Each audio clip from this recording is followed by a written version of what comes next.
Eh bien, bonjour et bienvenue pour ce premier comptoir de l'année 2023. Alors, je suis Pierre-Yves Le Sage, je suis en charge des compétences data et IA chez Octo Technologies et aujourd'hui, nous avons le plaisir et l'honneur d'accueillir André Bourla du Club Med. Alors, avant que je te passe la parole, André, pour que tu puisses te présenter, une petite introduction sur le club. Vous connaissez tous le Club Med qui fait partie aujourd'hui du patrimoine culturel français et notamment grâce à la qualité des campagnes publicitaires qui sont renouvelées chaque dizaine d'années à peu près. Alors, le Club Med, ça a été fondé en 1950 par un médecin français du nom de Georges Gattaz. Et André, tu m'arrêtes si je dis des bêtises. Et le concept du club était basé sur des vacances tout compris pour les gens qui voulaient se détendre et s'amuser sans avoir à s'occuper de quoi que ce soit. Le premier village a été créé à Majorque, en Espagne. Il a très bien marché. Et donc, depuis, le club s'est développé sur tous les continents en s'appuyant sur ce concept.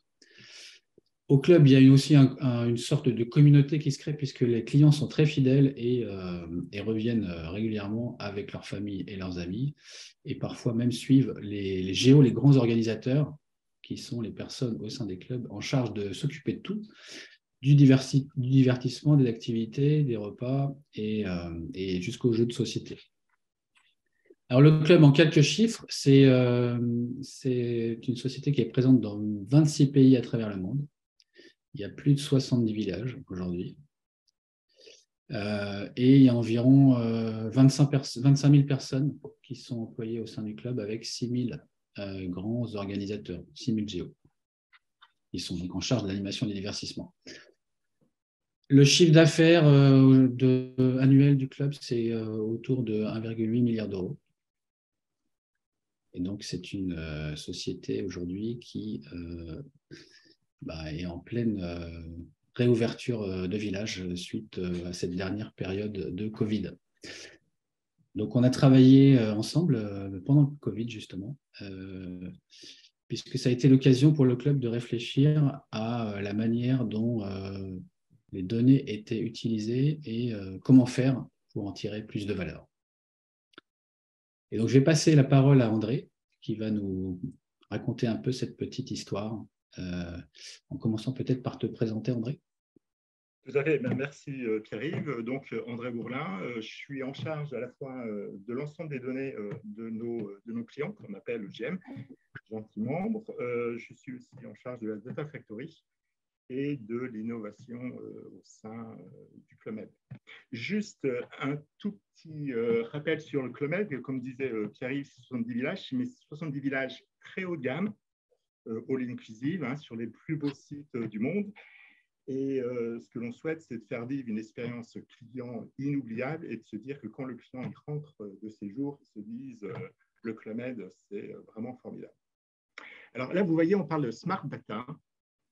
Et c'est important que vous sachiez la définition que l'on a donnée au sein du club.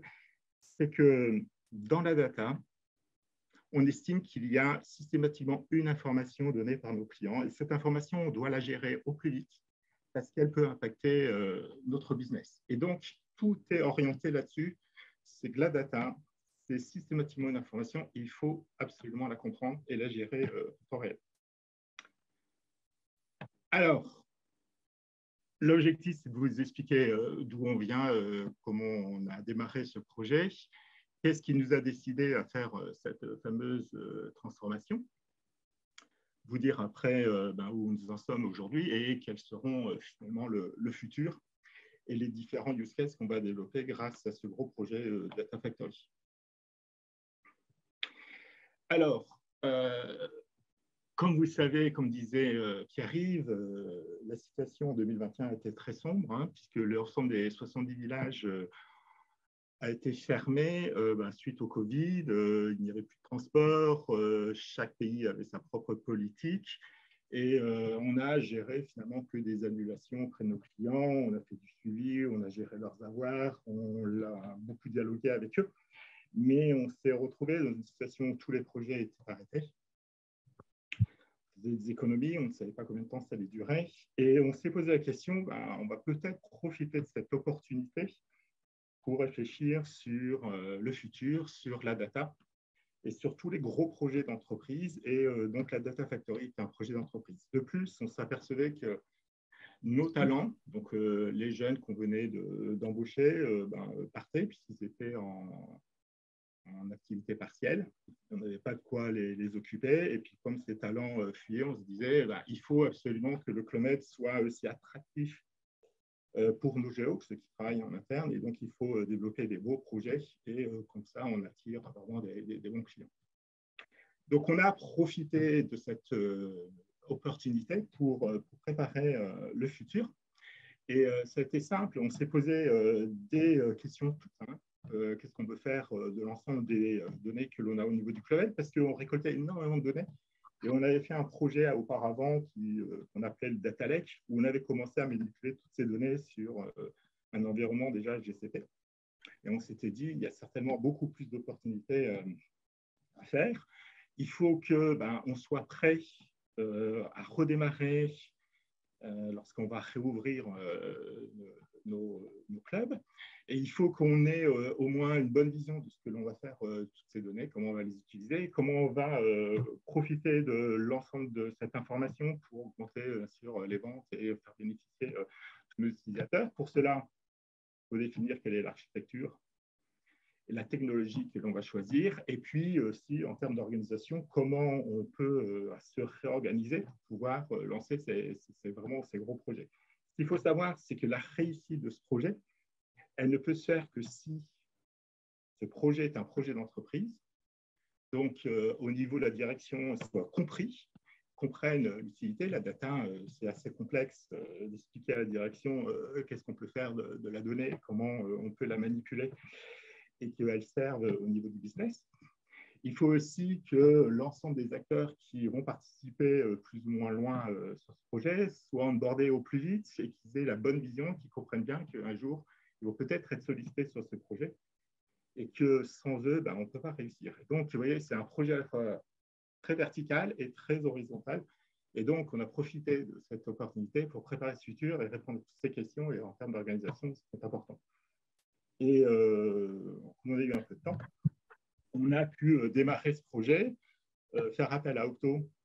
Et on a fait une grande messe hyper importante où on avait réuni l'ensemble des personnes qui pouvaient participer à ce projet pour expliquer là où on voulait venir, comment on voulait transformer, quelle est l'architecture qu'on voulait utiliser et surtout quel était le business que l'on pouvait en tirer.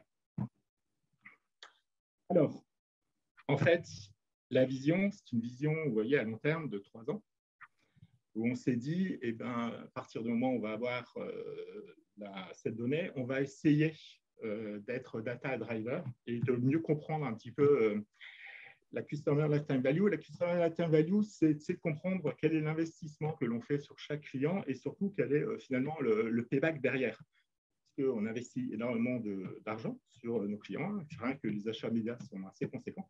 Et donc, après, il faut essayer de comprendre quelle est vraiment cette Customer Lifetime Value. Et puis, c'est l'opportunité, bien sûr, d'expliquer à la direction qu'on va pouvoir augmenter nos ventes, d'acquérir de nouveaux clients. Et augmenter nos ventes, c'est à la fois accroître le business value, donc le chiffre d'affaires. Pour ça, il faut qu'on ait des solutions techniques qui soient solides. Et donc, on a fait appel à GCP, puisque déjà, on avait Google Analytics. Et Google Analytics, c'est vraiment récupérer l'ensemble des sessions que l'on a sur les différents sites du Club Med.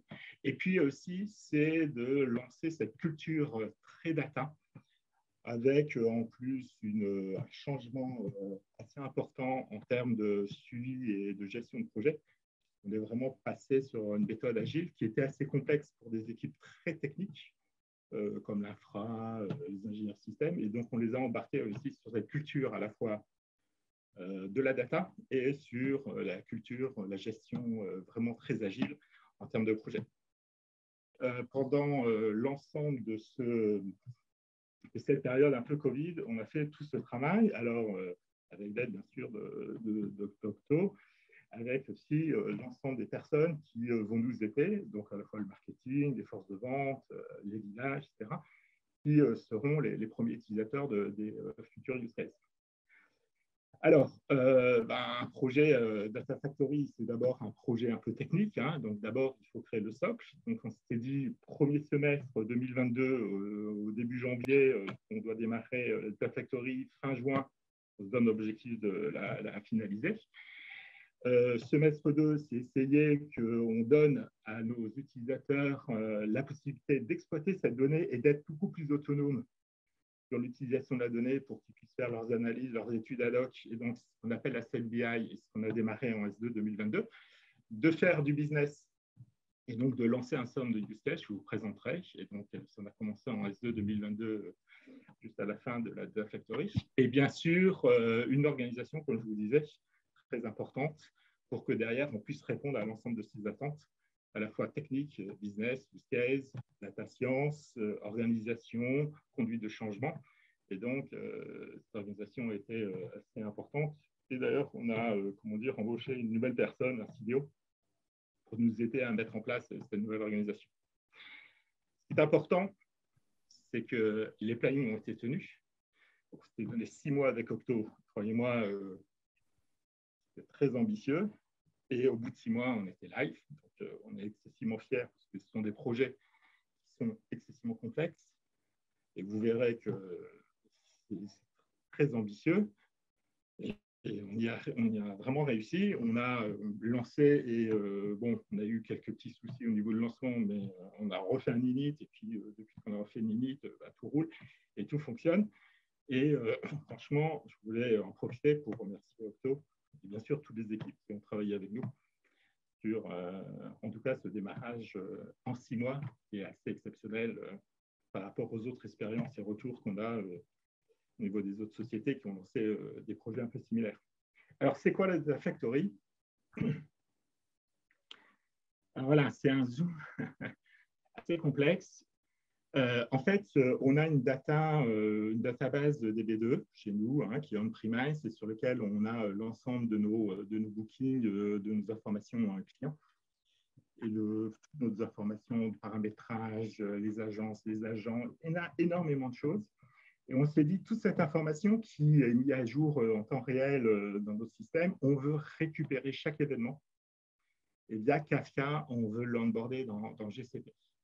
Donc, ce que vous voyez tout en haut, là, client, booking, agency, et là, chaque fois qu'il y a un événement, chaque fois qu'il y a une modification, on récupère via Kafka l'ensemble de ces informations et après, on les renvoie vers GCP en temps réel, à la fois sur une base de données qui s'appelle PostgreSQL et sur BigQuery, pour que, si on souhaite manipuler ces données très rapidement, on puisse les manipuler. Donc, chaque fois qu'il y a un événement, quel qu'il soit, d'où elle vienne, à partir du moment où c'est dans DB2, ben, c'est répliqué en temps réel dans la Data Factory. Alors, bien sûr, avec la gestion des erreurs possibles, on fait avec la gestion des modifications au niveau des databases, s'il y a une nouvelle table dans DB2, comment ça se projette, etc. Tout ça, on a travaillé, bien sûr, sur les multiples scénarios possibles, s'il y a des temps de latence, etc. Et en fait, tout ça, ça fonctionne automatique. Après, il y a d'autres données qui sont qui étaient déjà plutôt sur du cloud. Hein. Par exemple, la téléphonie chez nous, c'est sur Nice Verizon. Donc là, comment on récupère ces données aussi en temps réel. Les données produits, toute l'information que l'on a au niveau des villages, l'information commerciale, c'est sur du Quadle, donc c'est du PIM. Comment on récupère ces informations? Et donc, il y avait une autre équipe qui s'appelait Data Product et qui, pareil, récupérait ces données, non pas par Kafka, mais par des solutions d'API qui va nous permettre, chaque fois qu'il y a une modification au niveau de ces données, ça puisse être préenvoyé dans GCP. Et puis, comme vous voyez, on est encore très ambitieux. Donc, tout ce qui est en bas, data, Google Analytics, ben là, c'était interactif. Il y avait déjà des connecteurs entre GA et GCP. Donc, par défaut, chaque fois que ça modifie, ça change, on récupère l'ensemble de ces sessions et ça remonte chez nous. Toutes les informations liées aux médias, bien sûr, remontent chez nous. Et puis, il y a d'autres données que l'on souhaite implémenter, qui ne sont pas encore implémentées, surtout des données RH et Workday, hein, RH, et puis toutes les informations liées au paiement, etc. Et qu'on souhaite remonter, sur lesquelles on va remonter dans l'année prochaine pour pouvoir faire d'autres use cases. Donc, à partir du moment où c'est dans GCP, c'est vraiment des données sources, qu'on appelle les raw data. Donc, c'est vraiment des données telles qu'on les récupère, à la fois des données brutes, et puis aussi on a l'ensemble des informations de l'image avant, l'image après, etc., pour qu'on puisse savoir quels sont les événements, les modifications qui ont été effectuées. On travaille la donnée, on la vérifie, on s'assure qu'elle est de confiance, et derrière, on a un service data qui est capable de la faire analyser, de la modifier, de l'agréger, de l'optimiser, de la customiser, pour que derrière, l'ensemble des personnes qui sont plutôt à droite puissent après les manipuler, soit plutôt en data fees, soit plutôt au niveau du machine learning pour la data science. Derrière, on a mis en place un data catalogue qui s'appelle Zinea, histoire de bien identifier.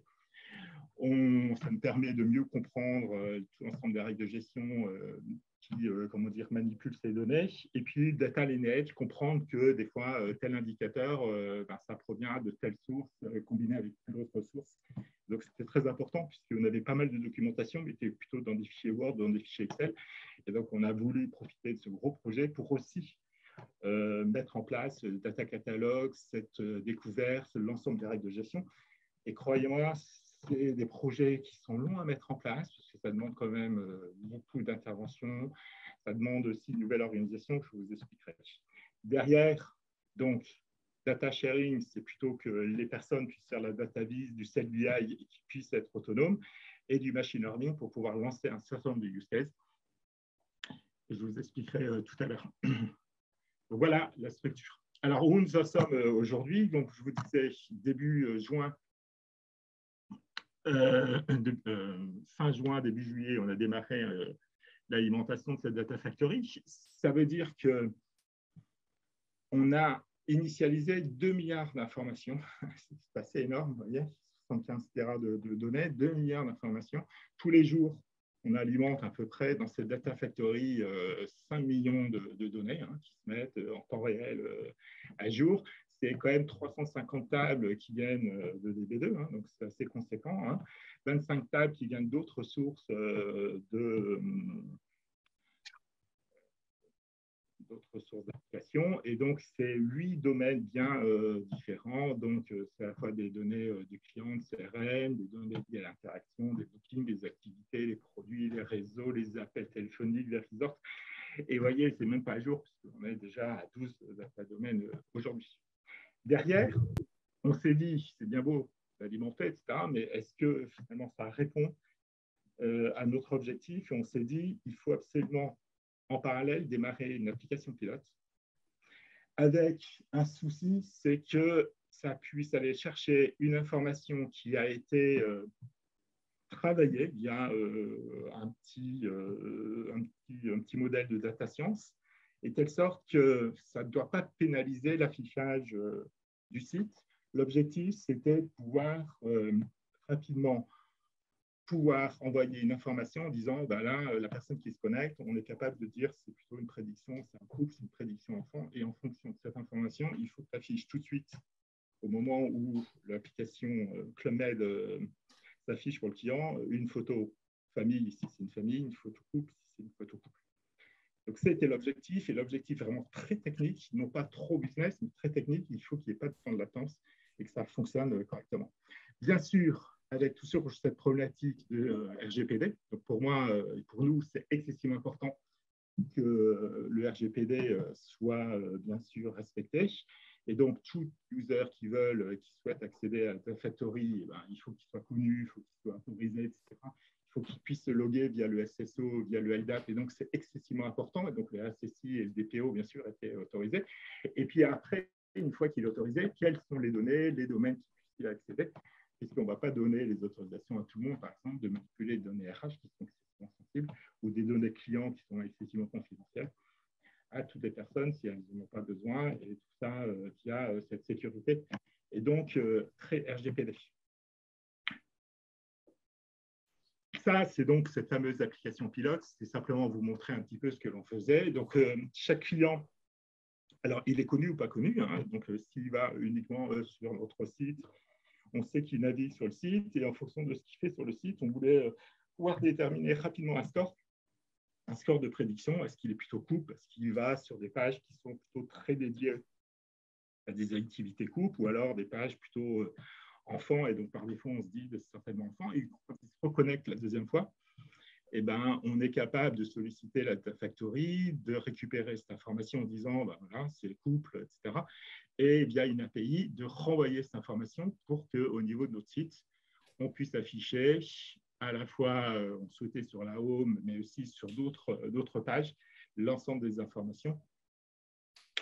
À la fois plutôt cool pour que les personnes se sentent beaucoup plus comprises et qu'on puisse leur montrer des offres et des villages vraiment très cool, ou alors plutôt famille, ce sont des familles.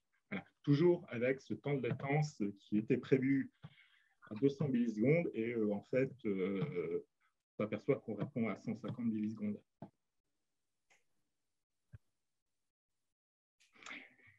Alors, bien sûr, on a profité de se dire la data, elle était vraiment plutôt bien comprise au niveau de la technique, mais les utilisateurs, ceux qui sont à l'origine de cette data, ne sont pas trop concernés, ne connaissent pas bien les règles de gestion, ne connaissent pas trop bien l'ensemble des données qu'ils ont. Et on s'est dit, il faut qu'on change cette gouvernance et qu'on redonne finalement la propriété aux personnes qui gèrent cette data. Donc, cette data ne soit pas gérée en centre, mais au contraire par domaine. Donc, on a fait un gros travail avec des équipes d'Octo pour essayer de comprendre tout le parcours de nos clients, hein, du départ où ils commencent à regarder le site jusqu'à finalement la récupération de cette donnée et la personne part après en village, revient, etc. Donc tout ce parcours, et on s'est dit, il y a un certain nombre de domaines sur lesquels le client passe, et ces domaines sont des domaines bien spécifiques. Donc vous voyez, il y a des domaines qui sont d'interaction, c'est plutôt les gens qui font des appels téléphoniques.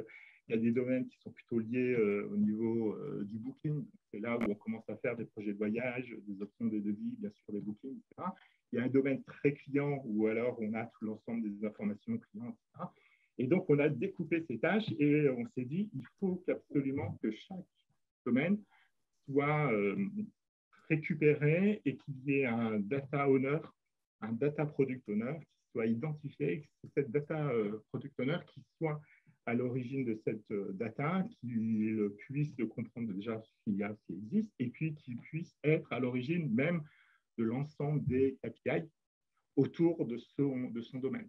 Qu'est-ce qu'un, je vous donne un exemple, qu'est-ce qu'un nouveau GM club, qu'est-ce qu'un GM fidèle pour le club, etc.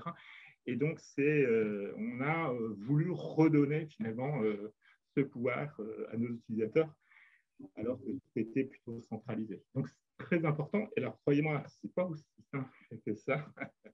Ça demande beaucoup d'investissement, conduite de changement, revoir un peu les postes de travail et les fiches de travail de chaque data owner, bien sûr. Ça demande du temps. Et tout ça aussi grâce à l'utilisation de Zinea, derrière qui est notre outil de data catalogue. Alors, qu'est-ce qu'on va faire avec toute cette data factory? Qu'est-ce qu'on a fait déjà avec cette data factory? C'est important, c'est comme je vous disais, on veut faire du business, etc. Donc, le socle démarrait en S1 2021. On s'assure que, bien sûr, l'ensemble des données ont bien été récupérées, qu'on les récupère tout le temps, qu'on ait toujours cette information en temps réel. Et là, on s'est dit, en S2 2022, on va à la fois faire du SET-BI et donc donner enfin cette autonomie à nos utilisateurs. Alors, on a fait une chose toute bête. Vous voyez, on était incapable, nous, d'afficher les bookings en temps réel. Les bookings, quels qu'ils soient, d'où ils viennent, bien sûr, hein, à la fois de nos agences, de notre site web, de nos agences indirectes. On a beaucoup de réseaux de vente différents et qu'on puisse afficher l'ensemble de ces bookings en temps réel. Et quand vous... après la dernière version, je suis désolé.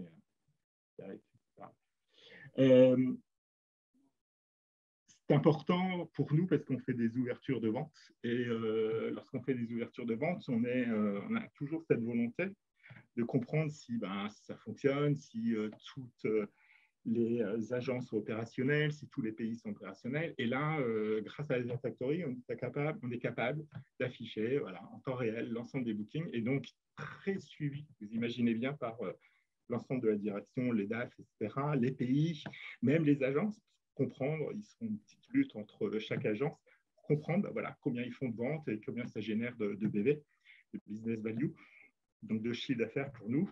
Et donc, c'est un truc tout bête, mais on était incapable de faire. Donc, juste avant la Data Factory, pour avoir le résultat d'une ouverture de vente, on est obligé d'attendre le lendemain pour avoir ce résultat. Et là, on peut suivre, vous voyez, chose toute bête, mais qui transforme la vie à la fois de nos utilisateurs. Et comme je vous disais, la Smart Data, vous voyez, cette information s'assurait que pourquoi une agence ne vend pas, c'est peut-être mal paramétré, etc. Et pourquoi le site Internet ne vend pas? Parce qu'à un moment donné, il y avait une mauvaise information, il faut corriger. Et donc, rapidement, on peut être beaucoup plus opérationnel et s'améliorer s'il faut s'améliorer. On a fait quelque chose d'excessivement... Juste, tu vas trop vite, Pierre. On a fait quelque chose aussi de très important, c'est de se dire que si on veut faire la cette BI, il faut que les utilisateurs puissent manipuler cette data.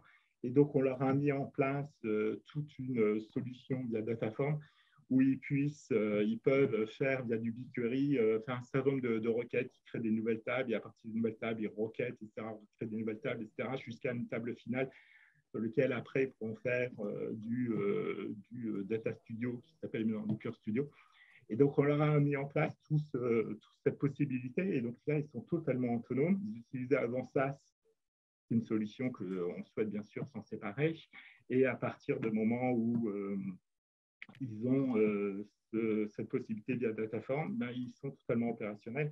Et c'est vraiment au niveau des BU qui, comme vous savez, avec des décalages horaires, c'est assez complexe. Il leur faut donc vraiment une sacrée autonomie. Eh ben, ils ont cette autonomie avec en plus cette possibilité d'interroger tout de suite les données alimentées en temps réel et donc de comprendre bien sûr leur business et d'améliorer s'ils le souhaitent. De l'autre côté, on a identifié 5 use cases. Donc là, désolé, mais ils ne sont pas tous affichés. Donc, on continue la personnalisation du site web parce qu'on avait vu que non seulement on pouvait répondre, mais en plus, ça pouvait avoir un gain assez conséquent.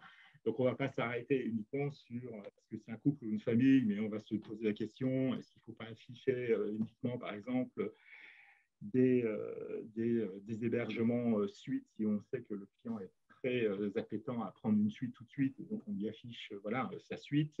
Si au contraire, il n'est qu'une club, on ne va pas lui afficher la suite, mais plutôt le club.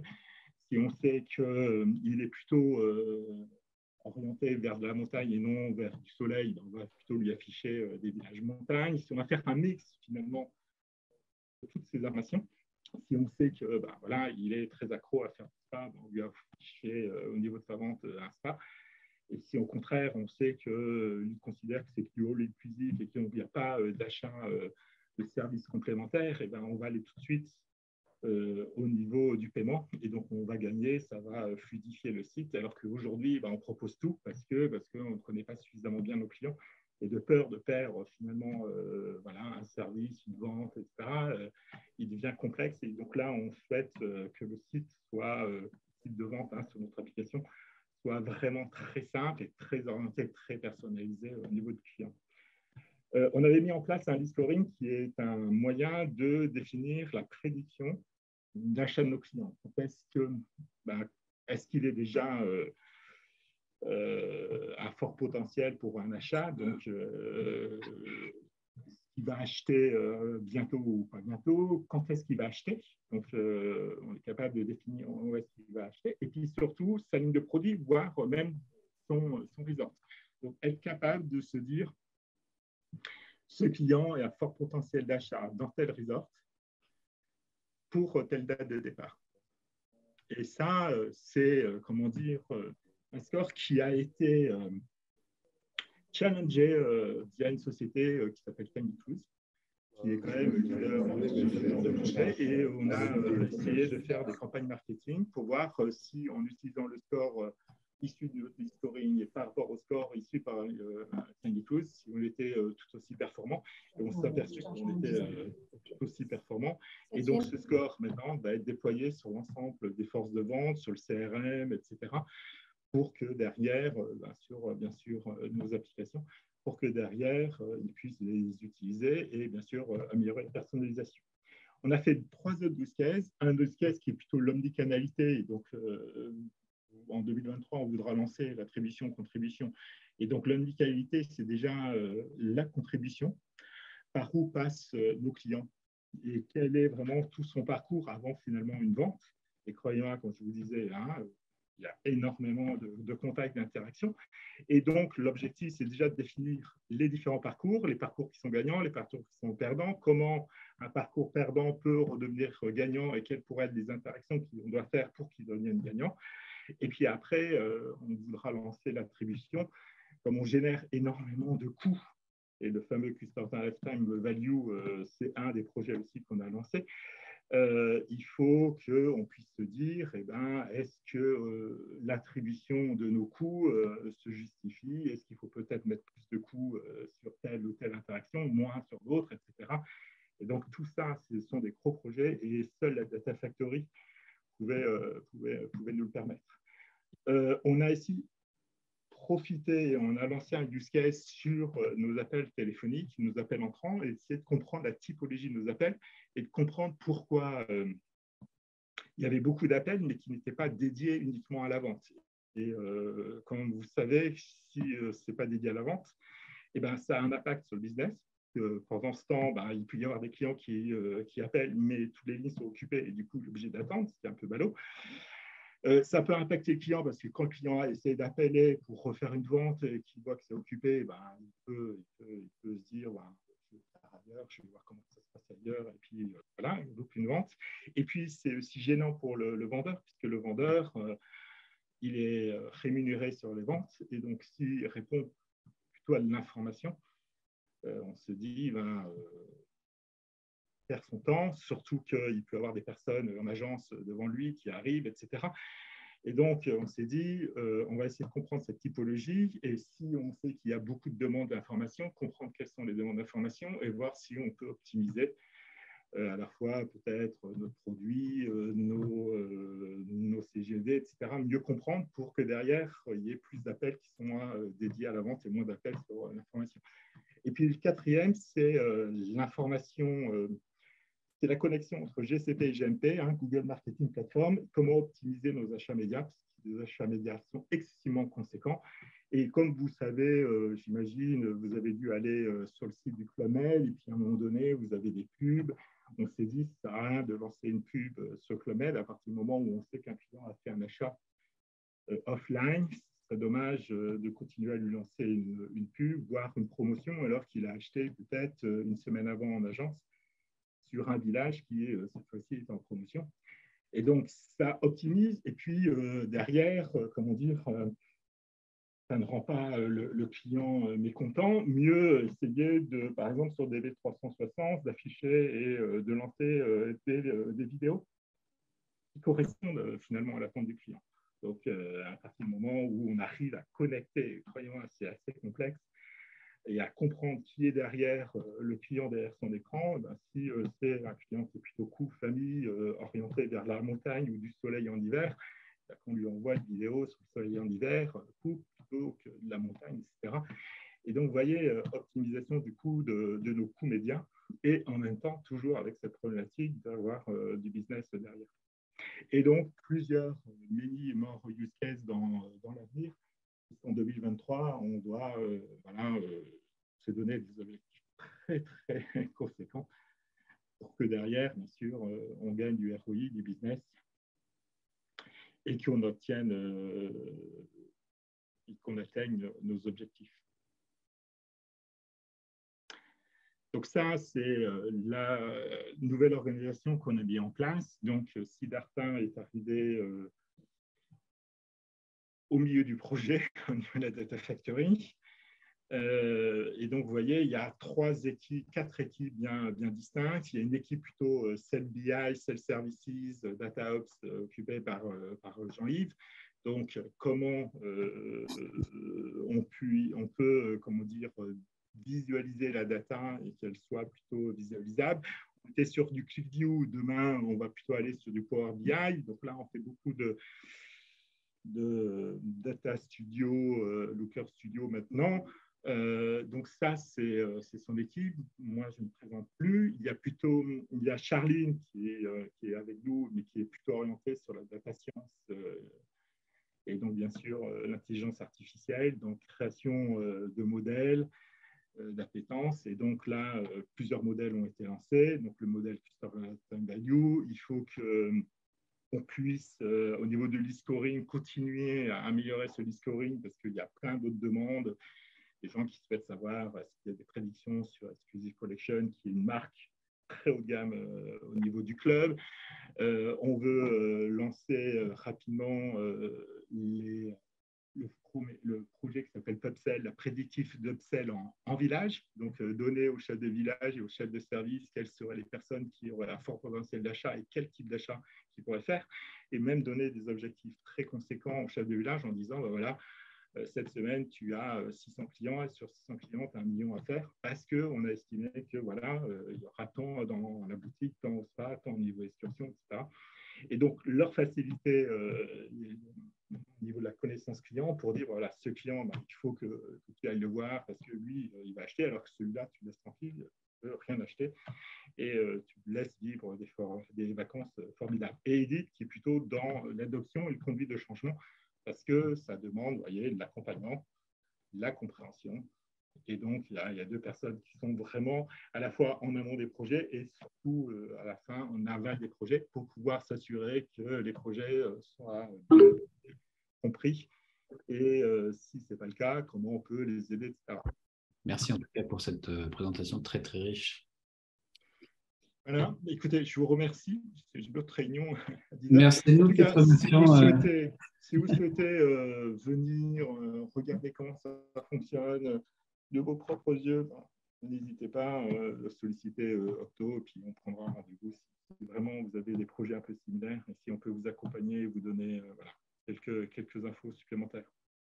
Un grand merci à toi, André, pour cette présentation, pour ton temps et pour la richesse et la transparence du partage. Et donc, nous allons clore cette... Pardon ? À très vite. Merci, André. Bye bye. Donc, clore ce comptoir. Merci à tous et à toutes pour la participation. Bye. Et à très bientôt. Excellente journée à tous.